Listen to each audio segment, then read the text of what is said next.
All right, you all, we're going to get started.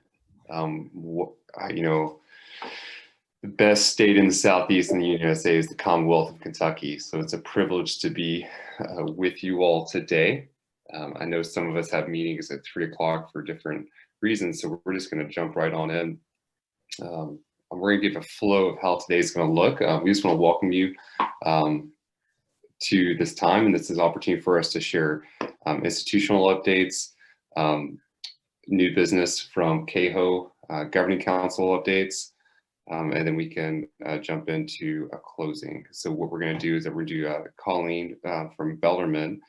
I don't know if she's on the call, but we're going to do just a roll call of who's here, and then we'll go back after that and then do institutional updates. Then we're going to jump into new business from either SEAHO or anybody who would like to share something. Then we'll go over to governing council announcements, and then we will close our time out. President Quickle, does that sound good to you? All right. So I'm going to hand it off to my friend Colleen here, and she's going to do our institutional updates, or roll call, excuse me. Thank you, everyone. Good. Hello. My camera appears to be doing something really weird where I can only see about a third of my face, but hopefully everybody can see my entire face. And I will also apologize if you hear any construction noises in the background because we're having our gutters replaced today. Thank you, winter storm, weather, and ice. We are going to merge the roll call and institutional updates into one. So as I call your institution's name, if somebody from your institution would like to chime in and just tell us what awesome things are happening at your campus, what you are proud of, what things you just want us to know about what's happening in residence life and in general at your campus. So we are going to start with Alice Lloyd. If we have anyone from Alice Lloyd with us. Okay, I'll take that as a no. I'm going to try and pause to allow people to unmute. If I go too quickly, just feel free to rein me back in. We have Asbury University with us, maybe?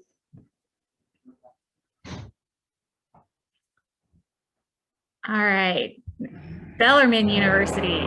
Who's going to talk? Like me or you, Colleen? So I'll go. So hi, everyone. Leslie from Bellarmine. I think overall, just a resounding that we survived the fall. And we are working on our current fall 2021 back to school plans that I'm sure many of you are working on as well. Overall at Bellarmine, we're still moving along. We launched our new strategic plan about 18 months ago. So we are working toward having all those things come to fruition with some new graduate programs we're bringing online and working on some new initiatives that we're calling the Bellarmine Impact. So kind of more to come on those for of new things that's coming out of Bellarmine. For residence life, we are in housing selection mode.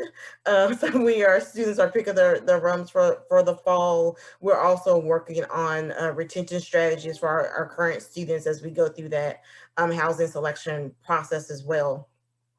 It's also other selection seasons through as well as we are selecting new members of our Division of Student Affairs. So we do have some openings available.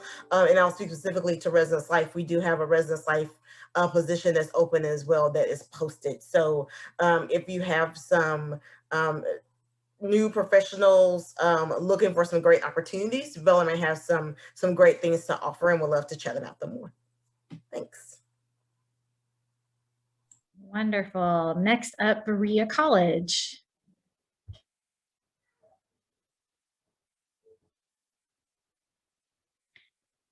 Okay. Russia University. Campbellsville University. Center College. Center College is in the building. I was like, gosh, it's a school in Kentucky. Good afternoon, everybody. My name is Kevin Reese. I'm currently serving as a Director of Residence Live here at Center. I'm gonna give you as much as I can. I've only been here 6 months in my role, and so I'll give you as much update as I'm able to today. And if you have any questions, I will entertain those at the very end of the update. So Center College, I am so excited. We developed this campus leave request form because we want our students to remain safe, right? To make sure that our environment is still engaging, but also we're taking into mind the safety of our campus, right? Our students, our staff, our students, our faculty, and our staff. And so we developed our campus leave request form where students do have to request to leave campus and are only allowed to leave for 4 reasons. And if it doesn't fall on those 4 reasons, then you're asked to stay here on campus. And if you do leave for one of the approved reasons, then you're in a mandatory quarantine period for the duration of 14 days to make sure that you are, safe and that there are no lingering effects from your time away from campus. It's been very successful. We've had about 240 entries since August. I didn't think it would pick up that quickly, but my first week I got about 28. And I was like, oh, this is going to be very interesting as we move throughout the year. But it's proved to be helpful, so I'm excited about that. We've had a low positivity rate. At this point, our students are tested every week. Our athletes are tested 3 times a week as they travel through schools in the ACS. And of course, there's always, that feeling of favoritism that the athletes get to travel and do things, but the regular student body is here on campus with very strict regulations. But we've not had a student positive test in 3 weeks and a faculty and staff positive test since the end of January. So that is definitely exciting. We're doing the best we can, with the current situation. I think that's everybody, right? I was on a call last week and they were like, I'm just frustrated to tears. And I said, I understand frustration, but it's a great time to be innovative, right? If anything fails, blame it on COVID, right?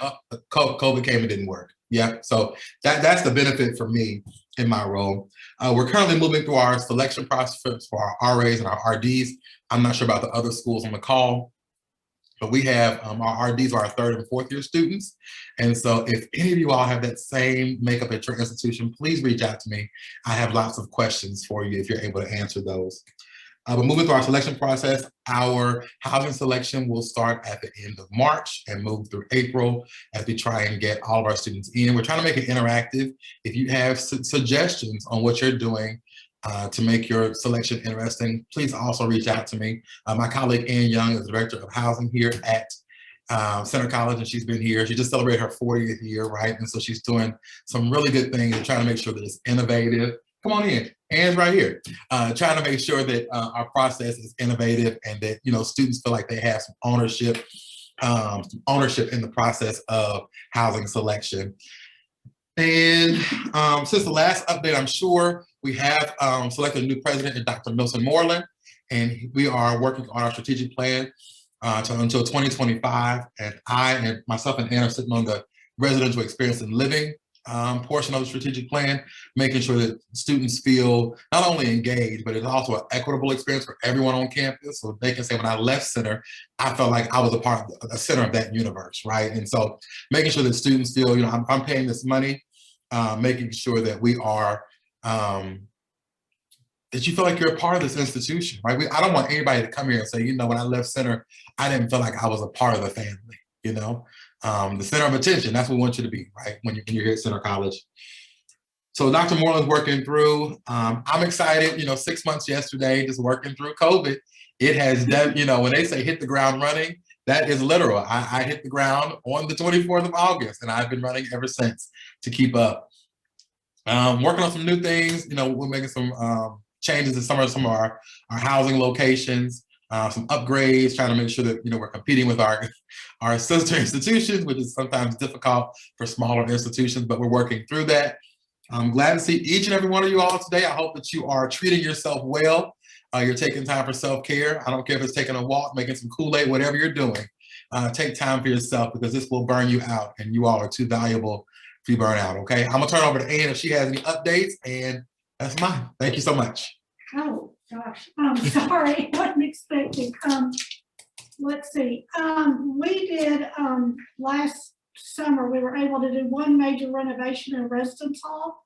We didn't get finished. Thank you, State of Kentucky, for being partly closed in Frankfurt. But so that's what we're trying to fit. We really gutted out kind of a building once we shut down in March. It was like absolutely crazy. We still need to do major bathroom work in there.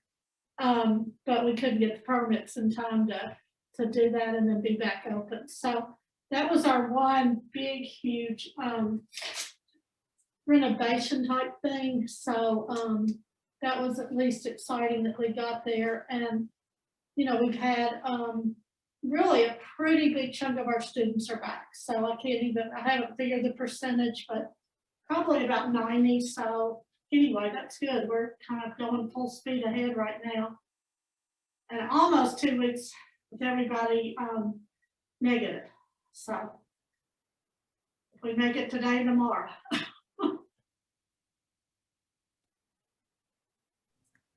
All right, well, thanks, Kevin and Ann. Eastern Kentucky, who would like to share what's going on there? Good afternoon, everyone. We are excited over here at Eastern Kentucky University to be with you today. A couple of things that we have going on. We are partnering with our Student Senate. They came to us about a bike storage initiative. And so we are getting a room suited with cameras and electronic lock system. So students will be able to store their bikes. And that is a pretty cool partnership. They just voted on it in Senate, and they are fully funding the project for us, which is also great. We are in the midst of selection season, just like the rest of you, student staff. We are doing the SEAHO placement and TPE for our full-time entry-level residence hall coordinator position. We are launching a new living learning community for the fall. We are getting on board and catching up with several of you in this room. The LLC is called Kernel Pride, and it is an LLC for the LGBTQ plus community as well as allies, and it is in gender inclusive housing included in that as well. If you have not heard, EKU basketball is up and in it this year. Our women's team is making a run to try to get into the Ohio Valley Conference tournament. Our men are 19-6. This year we play Belmont tonight at 8 o'clock on ESPN Plus if you would like to watch. And we are definitely excited for the postseason with basketball. And then other news for EKU sports is we are transitioning out of the Ohio Valley Conference and moving into the Atlantic Sun Conference. So that is exciting times for us over here at EKU. We're going to talk more about SEAHO 2020-ish. Chris Owens is going to share about that a little bit later. Thank you for that update and congratulations to your basketball teams on their success. Georgetown College, is anybody with us from Georgetown?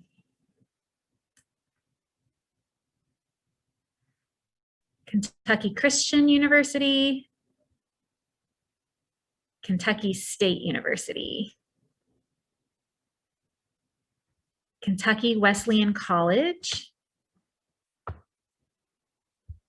Lindsey Wilson College, Midway University, Morehead State University. This week's been an interesting transition. Our students were essentially out of class for 10 days over the previous 2 weeks. So it's been interesting getting them back and active on campus, and thankfully not having 3 inches of ice all over the ground. And so they can do that. For us, I mean, a lot of it right now is we're in the heart of selection season. We're currently recruiting at both SEAHO placement and TPE for our formerly what was known as our hall director positions. We have since kind of reclassified and restructured those a little bit to our area coordinator positions. So if you know anyone that is looking, by all means, I will drop our infographic in the chat. Please feel free to share it liberally. We are about to kick into interviewing for RAs. We are recruiting for our summer staff. We are recruiting for a newly created position, student staff position in our office. Our student coordinator for inclusion and awareness to really support a lot of our social justice and social awareness initiatives in our department. So we're excited to be kind of moving forward with that and continuing our progress towards implementing a residential curriculum model and all the good times that'll bring for us, and starting to count down the days and brainstorming about what SEAHO 2022 is going to look like down the road. So excited to kind of have hopefully many people in this group and many more as they join our teams across the state for that event. So yeah. All right, well, thank you for that. I'm sure your students are happy to be back and not stuck inside with all the weather. Murray State, are you with us today? Northern Kentucky University. Whoop whoop. What's up? How are y'all doing today? It's nice to see y'all virtually, you know what I'm saying? I'm gonna touch on a few things and then my supervisor, Greg, is gonna step in and speak on other things. Just to give it to everyone straight, coming to Northern Kentucky University, I was very keen on the diversity throughout the university, or implementing that and actually hiring more and more people of color onto our staffs across the board and with our faculty. And we are doing that. There is diverse groups being hired all throughout campus. And I'm very happy and excited about that. Also, I just want to touch on, we had a very successful Black History Month. It's very hard to get students to participate in programs in general these days. Everything's on Zoom, classes, everything's on Zoom. But we had a wonderful turnout and great participation from our students, students of all backgrounds. And we also had the Dr. Angela Davis speak, and it was absolutely great. And you can find that on YouTube if you want to watch it. It was open to the public, so phenomenal. And I think that's about it from me, other than the fact that NKU has done a decent job in transitioning to everything virtual. We had some bumps in the road, of course, because who doesn't, you know, as soon as this all started, but I think we're all doing very well with that transition when it comes to engagement and support for our students, staff, and faculty. Greg, anything else you want to add to that? Yes, and I'm sorry, you all. I'm part of our Black Faculty Staff Association, so I'm in 2 meetings. However, I do want to add that, and I'm sure a lot of you are already familiar with, but our director, well, now former director, David Berlin, is unfortunately no longer with us. So that in itself has been a very interesting transition, and also something to kind of work forward with.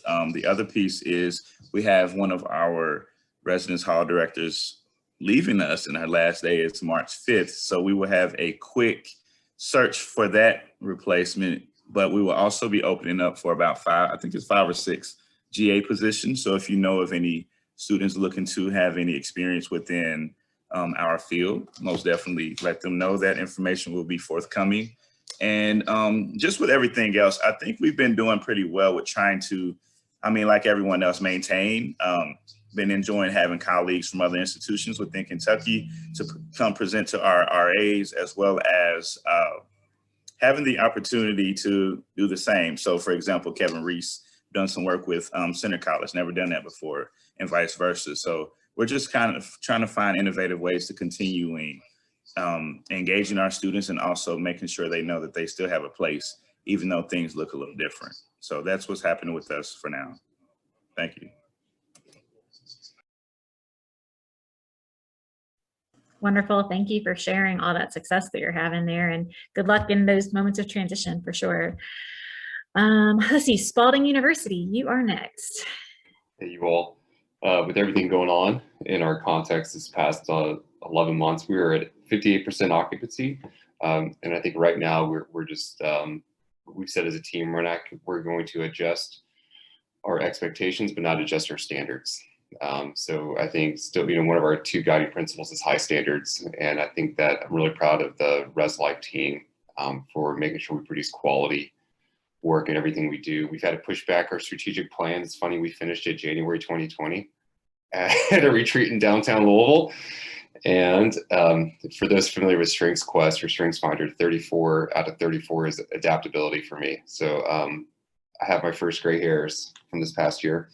I've been working, just thinking about opportunity in front of me. I've been an art faculty member, or chair of our art program, is just a big thinker, design thinking. So I've been meeting with her every 6 weeks on utilizing the framework of design thinking to build community engagement on campus, and that's been beyond fruitful. So I'm more happy for those offline to talk more about how we're doing that in terms of getting the most from the least. You know, one question we're asking, like, what if we can only solve problems by subtraction? Like, what if we, in terms of rather than adding, but subtracting? So that's been really good. Our RAs, we've done continuous RA training every 6 weeks for either a half day or full day, and they received a certificate in restorative practice. So one of our focuses on rebuilding trust and commitment with students. Rutgers, just different backgrounds, particularly within the context of where Louisville's been with Breonna Taylor. So I'm really proud of our Res Life team for leading the way on that, especially our Dean of Students. And then in addition to that, Spalding is offering a nationwide program, certificate training program of restorative justice and reconciliation. So a lot of good things going on at Spalding right now.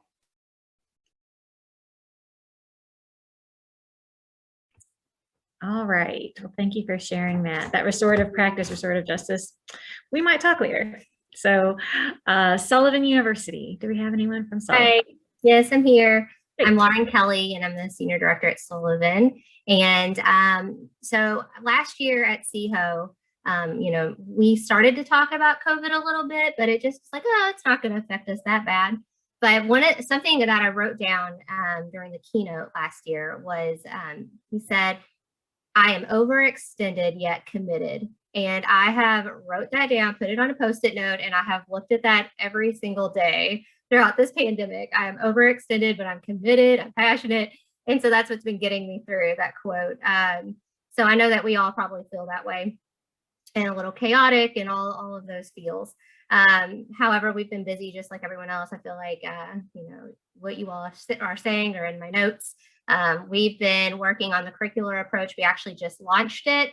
And this is not the way I thought it would look, but, you know, we're just rolling with it. And I'm really proud of the team and their adaptability and being just, you know, really creative in how we're approaching all of this. So, you know, we've really had to wear a lot of different hats, you know, being a small school, but I'm really proud of the team and they're doing a great job. With that being said, we are hiring for a residence life coordinator position. So it sounds like a lot of people are hiring right now. But you know, I think we've gotten some really good candidates so far. We're determining our summer camp status. We don't know what we're going to do there yet. We may or may not have camp, so we'll see. You know, just making sure that we're following those pandemic SOPs and staying in line, you know, with our policies, make sure our students are continuing to follow those mask policies and quarantine and all of that, and keeping that in the forefront. Thankfully, we've done a really great job of that. And honestly, I've looked at Bellarmine's profile so many times because they've done such a good job, and it's been really helpful to have that information. So thank you, Bellarmine, for that. And then we're working on our diversity and inclusion strategic plan. We're coming up on our yearly evaluation of that.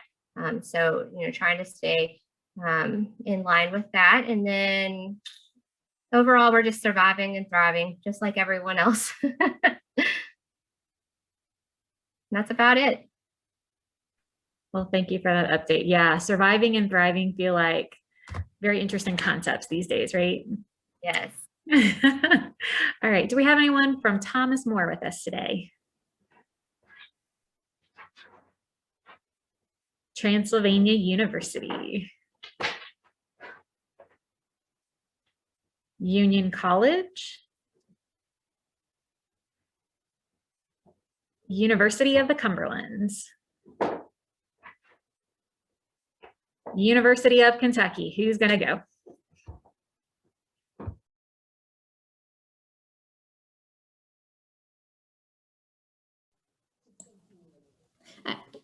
Steve, do you got it? I can wing it, but I'm kind of out of the loop, Casey. So, yeah. Okay. I'll go ahead. So hi, everybody. University of Kentucky is in the midst of our RA selection. So I know a few of you have said that you guys are facing that down right now. And so you're trying to figure out potentially best ways to do it. I don't know if ours is the best way, but it's working. So we are in, I think, week 2 of interviews. So I'm super glad because we have a couple of RDs that have made it here today, which is really great. Recognizing that we usually have about 200 plus candidates for our RA role. So again, in the midst of selection, right now we will have some openings coming up for the resident director role. So again, as many of you are searching, so are we, but I do not believe that those have been posted yet. We are also surviving in terms of COVID. I know a lot of people have talked about their COVID experience, and I love the idea of a dartboard and to blame everything on COVID. So thank you guys for those wonderful ideas. But outside of that, again, UK, we are functioning. We have, all of our staff have received the second dose of, or been invited to receive their second dose of the vaccine. So we have been having not necessarily a lot of involvement with that per se, but our staff is feeling pretty good about that. And we have students that are volunteering as well as starting to receive the vaccine. So we're kind of on the up and up for that. Outside of that, UK again is just kind of surviving. I don't know if I can brag about our basketball team because I don't watch basketball, and but we exist. So thanks. Thanks, Casey. All right, University of Louisville. Rayanne, are you doing it or am I? Which one? No, she said no, me? Okay. Hi, everyone. Hope everybody's doing well out there in Zoom land. Tom Hardy, most of you know me, but some of you do not. And we are rocking and rolling at the University of Louisville. There's no question about that. We're building over 1,000 beds, 3 different residence halls in the next 2 years. 2 are bonded projects, and 1 is a public-private partnership. And we're doing that to help out our men and women's basketball, lacrosse, as well as our sports administration program. We're excited about that one. That's kind of the most high-profile one, but we're also building 900 beds on top of that for just the regular students. It's going to be more traditional style setting, but the bathroom is going to be self-contained. So it's going to have the toilet, it's going to have the shower, it's going to have the sink in it. So we're really excited about those opportunities. We are also tearing down 2 residence halls. I know Leslie doesn't want to hear this, but Freckles already gone and Miller will be gone soon. So yeah, I know. I kind of broke your heart. I get it, but they had to go. They were in pretty poor shape. Let me be honest with you. So, but it's going to revitalize our campuses right next to our SAC, which is our Student Activity Center. So we're really excited about that opportunity. We do have 1 hall director opening that I know of. Hopefully, knock on wood, we won't have any more. We made an offer recently, so we only have 1 vacancy currently available that will post this Friday. We're also looking at revising our residential programming format to a residential curriculum. That won't launch this fall. COVID kind of put a hinder on that, but it will launch next fall. So we're doing our initial summary and where we need to be. And we're doing well. I mean, under the circumstances. I mean, COVID did put a hamper in it in regards to where we were for fall occupancy. We're only at about 87%. We're at about 82%, 83% for spring, but we're making it. We never closed. We made sure everybody had a home to go to. We didn't kick people to the street. You know, some schools did that. I don't think anybody in Kentucky did that, but I've heard some horror stories about some other schools doing that. And that's just not the way we operate here. So very pleased to be a Cardinal, and we'll turn it over to the next school. Thank you. Thank you for that update. Some exciting things happening in your buildings there. All right, University of Pikeville. Anyone joining us? All right, Western Kentucky University, I think you're going to take us home. Excellent. Well, the beauty of going last is I can say all the same things that you all have already said. So I'll start with that and then give you just the quick 60-second. Probably our biggest news at this point is that we are coming to completion of our first-year village. So that has been under construction now for about 1.5 years, maybe a little bit longer, has been under the thought process and that sort of thing for quite some time. But we're very, very excited about that. It's a pod style building. It's actually 2 buildings that will house about 635 students, built around a brand new green space quad, which will really bring together all of the buildings on the south end of our campus. So very, very excited about that. Excited about that opening. I had 2 buildings in the way of building those, and the second building just came down within the last couple of weeks. So making great progress and very excited about the fall. So Minnette, did I miss anything? no, I think just like everyone else, we are hiring. We have 8 to 14 openings for the fall. I keep telling the staff, depending on what their personal decisions are. So if you know anyone who would love to live in Bowling Green, send them my way.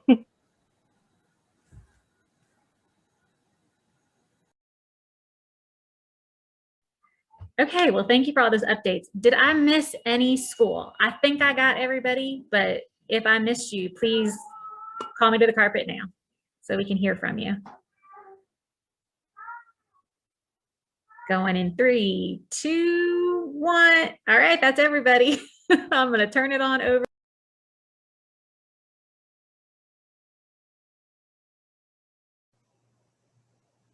Colleen, you are muted. Whatever the next item on the agenda is. I think I have SEAHO Service Awards. Sorry, I muted myself too quickly. So I'll give everybody a little bit update on the SEAHO Service Awards. Obviously, this year's a little bit different. If we were in person, there would be a presentation recognition for everybody that was submitted by their home institution. That has changed a little bit because of COVID, obviously. From what I gathered, the SEAHO Service Awards have been sent to the home institutions and everybody that was receiving one. If you haven't had that, it's probably in the process of getting there. That way your folks can give it out to you. We'll have a list out to our sort of KO listserv and all of our attendees as soon as we get it in terms of here's everybody that won, that we get some recognition for folks publicly. But a little bit different this year for SEAHO Service Awards, but it is forthcoming. So congrats to everybody that won if you've already received it. Thanks, Alan. Well, we're going to jump into new business. And Casey, are you down sharing some new business items that we've got initially? Yeah, if we could let Chris go ahead and give us some information on KHO 2020-ish. We have new dates, so get excited. And then we'll have some updates a little bit later about KHO 2021. And by the way, everybody on the Executive Board of Governing Council of SEAHO loved the title. So they got unanimous love for Kentucky for that. So. Thank you all so much, and good afternoon to you. Greetings and salutations. We are happy to report here from the Campus Beautiful that our new dates for KHO 2020-ish will be Thursday, March 11th and Friday, March 12th. And that comes to you both in Eastern and Central time zones. We're pumped about that. KHO 2020-ish, for those of you who may not be aware, will be a virtual format. We will have programming sessions on both of those days, as well as social events in the evening on day 1. And there'll be mixers on the morning of day 2, with the end wrapping up with awards. Special shout out to my friends on the Hill at Western Kentucky University for Dr. Peggy Crow is going to be our keynote speaker. I'm very excited about that. She has a good background in housing, and if you haven't met Dr. Crow, when you meet her, you can't help but smile. So I thought, and so did the committee, that she would be very uplifting in these times. So we're very excited to have her. I actually reached out to her today, and the date works great for her, so she'll still be joining us, and I'm happy about that. We are in the process of reaching out to all of our presenters and confirming the dates and making sure those work with them. So the schedule and the presentations may change, so just bear with us as we navigate that. We are also working, and we'll reach out to all of our registration or folks who have registered. At last count, we had 98. So I was very excited about that. That's a good numbers for KHO, and making sure that everybody can still attend. And we've actually placed a new registration link on our website. I just pulled it up and we have a typo. It says March 21st as the last day, but it's actually March 11th and March 12th, and we'll fix that shortly. But if you want to register, please do. Please tell all of your folks. And I noticed today it kind of made me a little sad as someone who used to work in small schools. There wasn't very many small schools to reach out, or there was a lot of small schools that weren't part of our meeting today. So I want to connect with those as best we can and bring that opportunity to them. It is still a zero-cost conference. And we're very excited about that. So, and that it's it's going to be neat to have technology and all those things. We will be using Zoom as our platform, so sometimes people want to know those points. But I think at this time, that's about the main updates I have. I have some people from my committee that are here, Debbie and Lauren and Holly. All of you all are here helping us with it. And I'm just excited to see everyone and welcome you. We will still have some parts to me that make SEAHO special. While you can't come directly onto the campus beautiful through this event, you still will be able to tour our campus.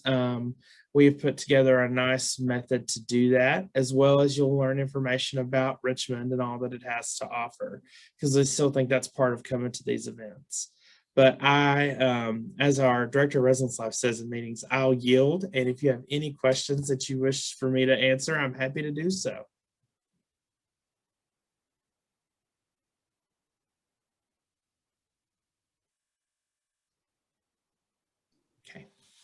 Ms. Brandon, thank you all for your work on this and pivoting again on the delay.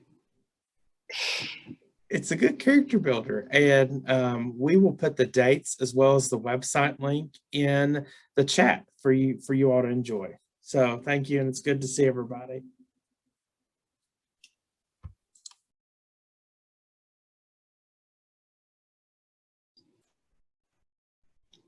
Awesome. Good deal for that. We also have on the agenda for new business, I'm going to talk about House Bill 145. Casey, what's on your mind in terms of what you'd like to share with the group about that proposal?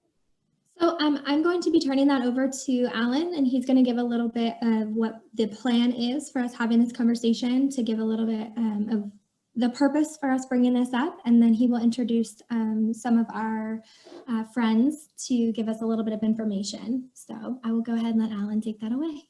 So part of our responsibility as a professional body for the state of Kentucky is to really keep people up to date about things that impact us as a profession. And to that end, there is a piece of legislation, House Bill 145, that's making its way through Frankfurt, that has the potential to really potentially significantly impact housing and residence life in the state of Kentucky. So I'm not a legislative expert, nor is anybody in our governing council, but there are folks that have shed a lot of light for me on this particular House bill.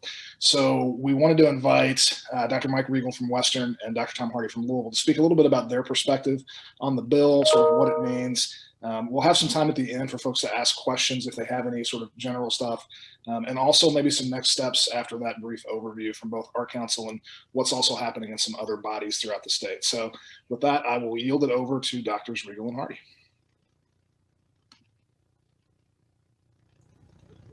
Well, I'll start since Tom has, looks like he's left the building. And you know, I'm not an attorney by trade and don't ever want to be or be accused of. So, but I'll give you a quick 30-second educator's version of House Bill 145. House Bill 145 is something that apparently has been kicked around the legislation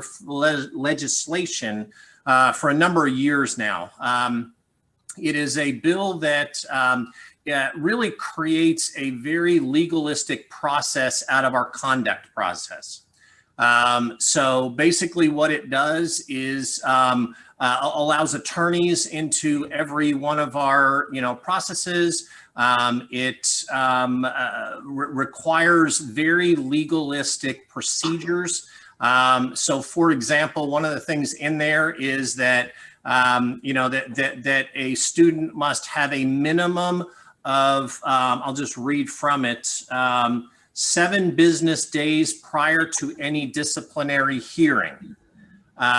So if a student has a noise violation on a Monday night, a hall director could not even address that with the student without putting something in writing on Tuesday that would allow them to then have a hearing the following Wednesday. So it's very, very, very legalistically written, which is why it concerns a number of us as to if it were to pass. For the first time ever, it has gotten out of committee. So it was approved at the committee level, which is kind of scary. And my sense is that this is somebody who had a bad experience somewhere at some campus They probably got dismissed from housing. They knew a legislator, and a legislator has now written legislation to basically, kind of as a retaliatory statement. But what it does is it really relieves us from our opportunities, if you will, to educate students. So I'm sorry, I think I cut somebody off. No. So anyway, so that's my 30-second version. It's I'm with you. I don't like to read legislation. This is not overly painful in that it's only just a little over 3 pages. So it keeps my attention span, which is very, very small. So would, again, highly encourage you to do it, or we can probably find a way to send you out a copy of this. I know that Tom sent out some stuff. I think it was Tom sent this out yesterday to a couple people. So Tom, having learned from Chris Owens, I will yield to you. Okay, fantastic. Thank you, Mike. I appreciate that. Sorry I had to step off. When your boss calls, you better take the call. You know how that works, right? So anyways, I told him I got to jump back on. I have a KHO meeting. So that's exactly what I did. Mike did an excellent job explaining it. And just to give you some context as well, the Kentucky ASCA, the student conduct piece for the state of Kentucky is meeting at this very hour, just like we're meeting at this very hour to discuss this very topic. And what I would like to do, and all your SHOs already have it, they're all on the listserv in regard to this legislative piece, is see if KHO has an opinion in this regard. And if KHO has an opinion, if you would be willing to charge your executive board with writing a letter of support, against, or if you have no opinion, then obviously we wouldn't be writing a letter at all. That way, we're not putting one school on the spot in regard to this school thinks X. Now, I can tell you, U of L Student Affairs strongly opposes this legislation, but there are some schools that can't take that stand, and I totally understand that. I'm not going to ask you as individuals to do that. But if KHO is willing to take a stand and say, we don't think this is a great piece of legislation, and they were willing to charge the executive board with writing a letter, it's not an individual, it's KHO saying this. So I just wanted to see what your thoughts or opinions in that regard were. And again, I'm sorry for the private schools. I know it really doesn't impact you, but this is the forum, so I'm using it. So.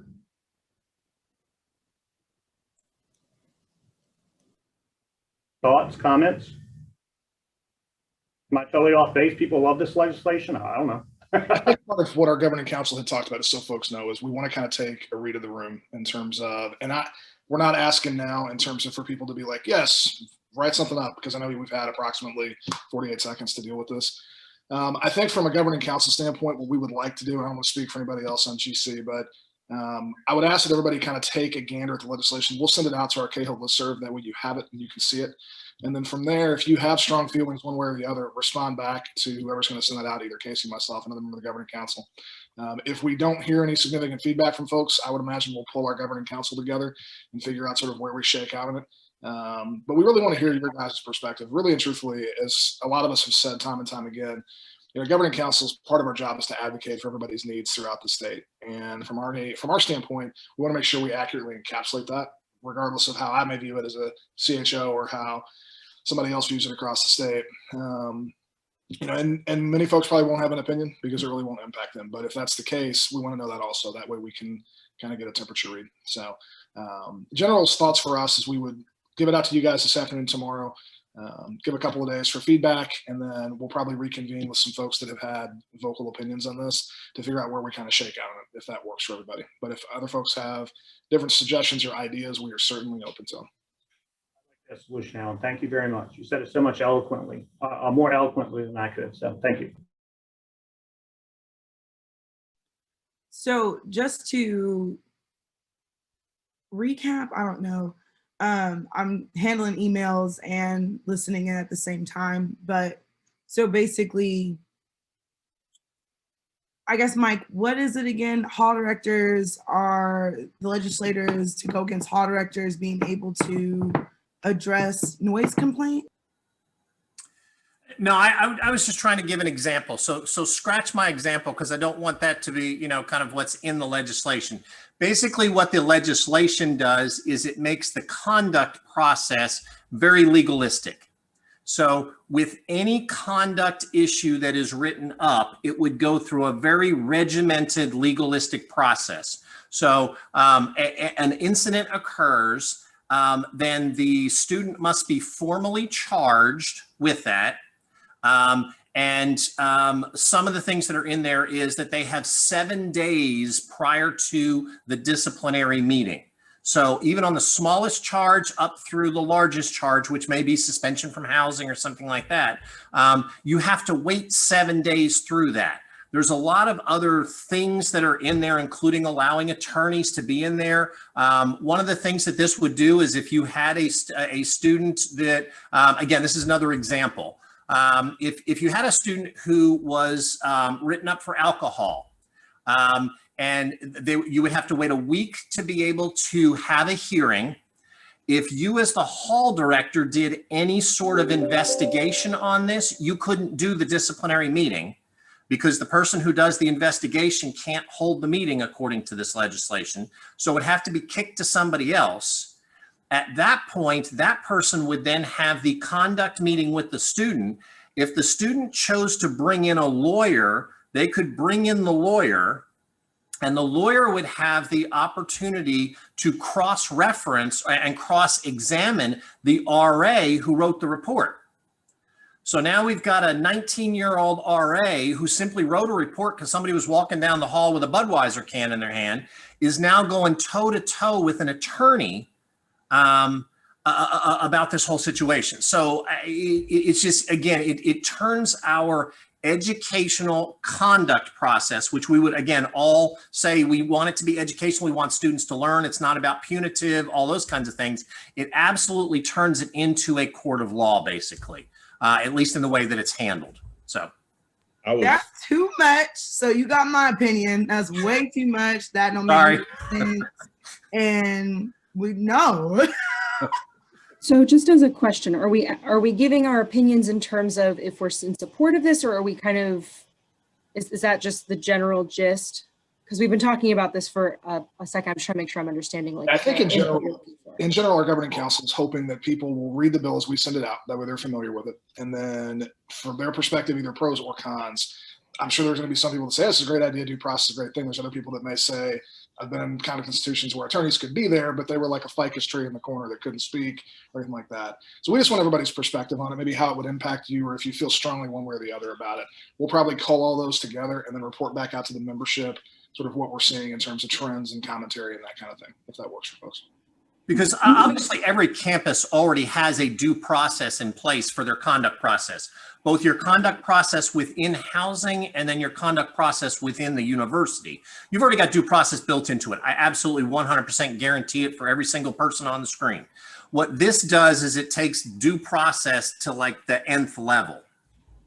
Right. I think my concern is that the entire, from what my understanding is, the reason that we have the process the way that we do in the conduct system is to essentially protect our students from the criminal justice system, right? From a formalized like CJ system. And if we do this, we're bringing the criminal justice system right into the education, right into the educational house. And so what is to prevent that case, instead of it being a, hey, write me a paper, it's now you have to go to court, right? This is now, we've gotten legal. You brought a lawyer in, this is legalistic. Now you need to go talk to someone about underage drinking. Now you need to go do community service for your community to show something for that. So my fear is this being pushed to the criminal justice system, where we've tried so hard to protect our students from it getting that legalistic, if that makes sense. Mm-hmm. Any sense? All right. My initial thought when hearing that too was, what about the restorative justice piece? So when we're thinking about our approaches and how we can continue educating our students and making them still feel as if they're a part of the community, this will, unfortunately, to me, sounds like it would unfortunately push them in a different direction. And then we'll start talking more about retention numbers and things like that. So what does that look like too? So thinking about how much of a high impact this can have, not only on the student, but also the professional. Because when I heard you say the part about if the hall director, for example, is investigating, then someone else may, and then if we don't have that many folks to pass or kick it off to, that's another barrier. So just, that's my initial thoughts. I think we've been talking with our Dean of Students in our Office of Conduct, and we have great access to our government community relations, and shared with her our concern of the inequities that could happen with students who can afford an attorney and students who can't.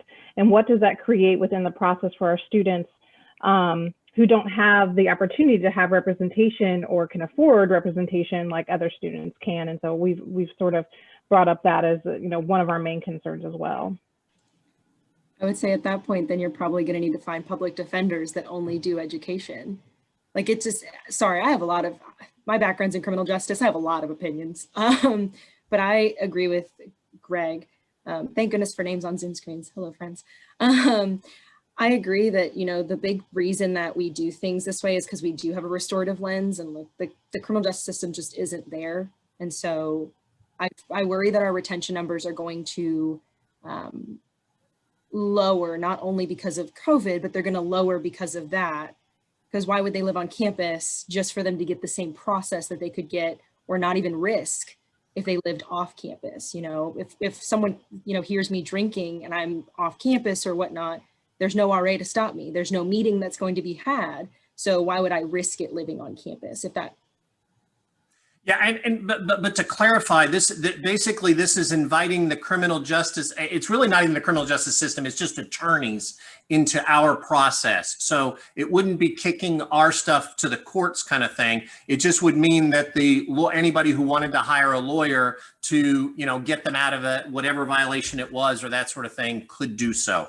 And I guess the other thing that I would say is I really, Alan, I'm not sure how you're going to do this with, you know, taking people's comments and things like that. I'm just going to beg you to take the 10 minutes to read the 3 pages kind of thing, because remember, what you're doing is you're hearing it from one person, my interpretation of what I read in it. So what I don't want to do is I don't want that to skew the way that you think about this or the way that you make a decision about it or that sort of thing. I'm going to beg you to make sure that you read it yourself and make sure that you get out of it the same thing that I'm getting out of it. Or if you get something different out of it, that's fine too. But just do your homework on it so that you know what you think about it. So I haven't misstated it. So I think what I really want us to kind of come back to the thought of it being, this is really primarily informational.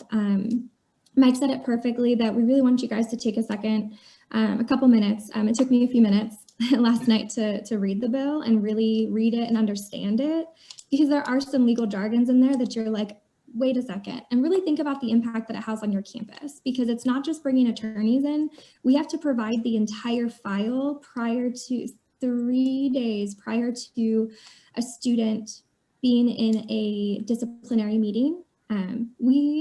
I can speak from my experience at a couple of institutions that is not something that we do. We provide them the file when they sit in front of us, and we can have a conversation about it.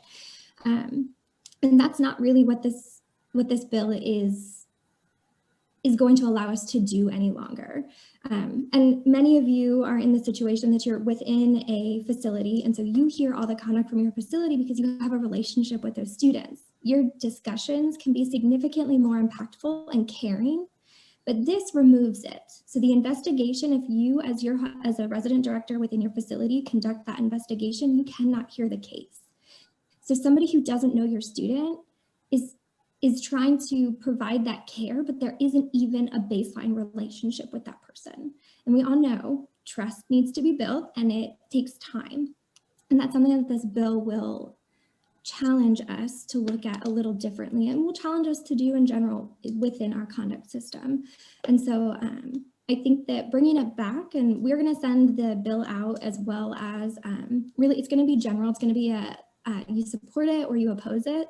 And then governing council will take it back, and we will either write a letter in conjunction with the Kentucky ASCA, or we will look at reaching out to the sponsors of the bill to identify, to be able to have a conversation with them and really advocate for our housing officers, which is really what you guys have elected us to do. And so not to cease conversation, as I really, we've got like 6 minutes. And so, of course, if you have further questions, I am happy to stay on and answer those. If you have questions or concerns, I can be here until 3:30. But outside of that, you will get an email that will really ask you if you oppose it or not. But again, I encourage you to take a few minutes to read it and think about what it does for your institution. Can you give me 7 days to read it and get back to you? Just joking. It likely won't be 7 days, only because ASEA is making moves today, and making that decision today. And so we want to make one relatively. I was just joking. Oh, jokes are so hard to pursue. I would say, and I will just say it real quickly, it is very similar to Title IX investigations in the hearing process. So if you're not involved in those, I would reach out maybe to your Title IX coordinators and just have, like, read the legislation, have a quick conversation, because they will be able to tell you the difference in the inequities when the lawyer's in the room, when the lawyer's not in the room. Like, they'll be able to really paint that picture for you, because most of us don't have that in our process. But in the Title IX process, it is there. And so they will be a very good resource for you as you are trying to piece in your mind how all this works and how it would look in your buildings. Thank you again for allowing us to steal a little bit of time.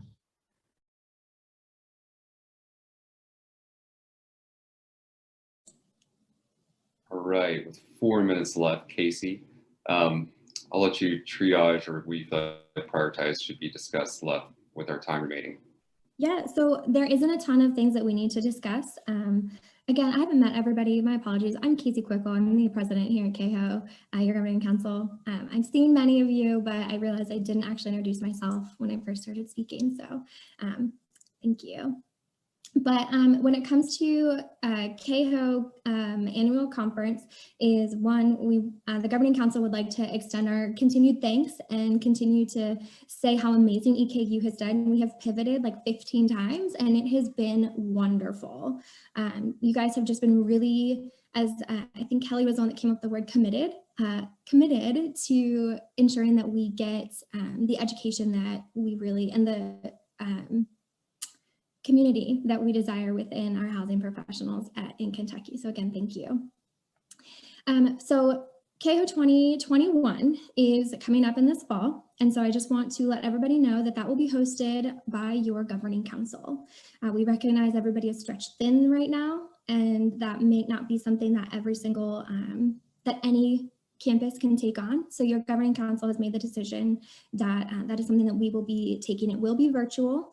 And so that will be a part of this, and it will be free. Again, it will be very similar to what EKU is doing, just identifying and letting you guys know dates will be released eventually, but we also don't want to steal EKU's thunder. So, and I would also like to steal some ideas. So we'll go ahead and see what EKU has for us, which I'm sure is going to be amazing. The other piece that I want to share with everybody is we do have 2 vacancies on governing council. One is our small school rep. I know Chris shared that he was sad that some are not, that we don't have, there are a lot of small schools that are missing. And so trying to pull them back into our, into the fold of our community. And so if anybody knows of anybody or is interested in being our small school rep, that would be wonderful. I will be sending out nominations for the small school rep as well as our SEAHO rep. Aaron has done an amazing job, so you have some really big shoes to fill, but whoever takes it, you will not be alone. We will help you through meeting all the needs that SEAHO rep asks for. And so I will be sending that out in an email later today. There will be a couple of emails from me. There will be 2 very separate emails. One will be House Bill 145, and the other one will be about SEAHO. So it'll have SEAHO 2020-ish information, and then it'll also have the nominations for the small school rep and SEAHO rep. We will confirm those at SEAHO 2020-ish. We will need committee members for SEAHO 2021, but I'm going to wait to send that out until after SEAHO 2020-ish. There's a lot of 20s. So yes, that is my update. Sorry, I know that I took off 4 minutes. I'm going to go ahead and let the governing council continue with all their, if they have updates. So Alan, I'm going to send it to you. Casey, can I ask a question really quickly? What counts to the small school? What's the population cutoff? That is a really good question, and I wish I knew it offhand. I know that if you yourself are interested, Center does count as a small school as a small school. So wink, wink, nudge, nudge, if you're interested. Good question. But Alan, I'll go ahead and pass that off. Yeah, I have no positional reports. So in the interest of time, I'm going to yield it over to the next person. That's me. Hello, everyone. I'm Duran Jackson, the treasurer. Just real quickly, our current balance is $3,728.67. And that's my report.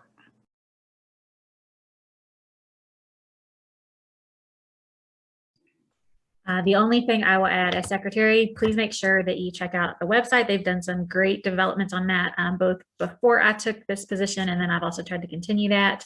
And I'm going to drop our Instagram handle in the chat.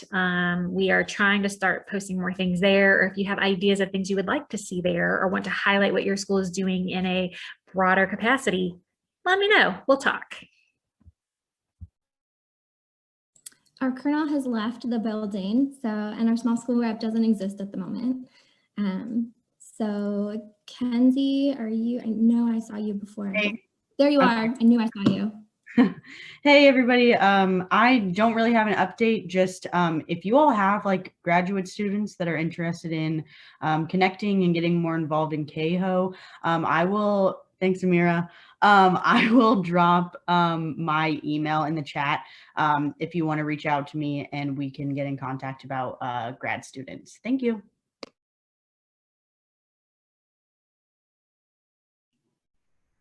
Hey everybody. As you've probably heard, it's the largest SEAHO conference to date. And I'm Aaron, I'm the small school. I'm the SEAHO rep. I was thinking about small school. I was just reading what Chris Owens posted in there. So thank you, Chris. I have the privilege of serving as the Kentucky rep for SEAHO. As you may have heard, this is the largest conference we've had in for some time, if not ever. So we've had 995 participants signed up. Delegates who registered. There have been over about 170 higher education institutions who have been represented at this conference, and over 100 proposals have been submitted as well. I'm happy to answer any questions about the state rep position should you have those. You can find my information on the SEAHO website. And I don't know, is Brandon Thompson, Brandon, would you mind giving just a blurb about RELI coming up? Absolutely. RELI is virtual this year. If you are a fourth year, you're in your fourth year. RELI is typically for your first 3 years. If you are a fourth year, you are still eligible for this year. We have added faculty that will be working with the fourth years and giving them some additional pieces that will help them as they navigate moving to future positions. And so the application is live now, I believe, on the SEAHO website. So if you are interested in applying to RELI, please do so. I said this at last year's conference. It is the best professional development training I've done. I had the privilege of doing it 2 years ago. My RELI classmates, we probably talk 3 to 4 days a week. That's a low estimate. We still do happy hours. And my cluster leader is still one of my mentors to this day. So Brandon, maybe we can talk offline. I've thought about, I don't know if this infringes on your leadership or not, or your position, but I would love to have it just a Kentucky information session sometime in March. Maybe we can do it. Maybe we can talk at the state conference. Do we have a session for that? There is, yeah, I was actually doing a RELI session. Okay, let's just leave it at that then. Right. And I'm happy to help anybody with the application process review should anybody want to apply. End of report. Great. I think that I know that we are over time. So with respect of everybody's time, as I said before, I will stay on if you have any questions about House Bill 145. But with that being said, we will go ahead and adjourn this meeting. Again, thank you guys so much for being here today. And I'm really looking forward to continue to seeing you guys, and I'll hopefully see you guys at the SEAHO annual conference-ish. So you guys have a great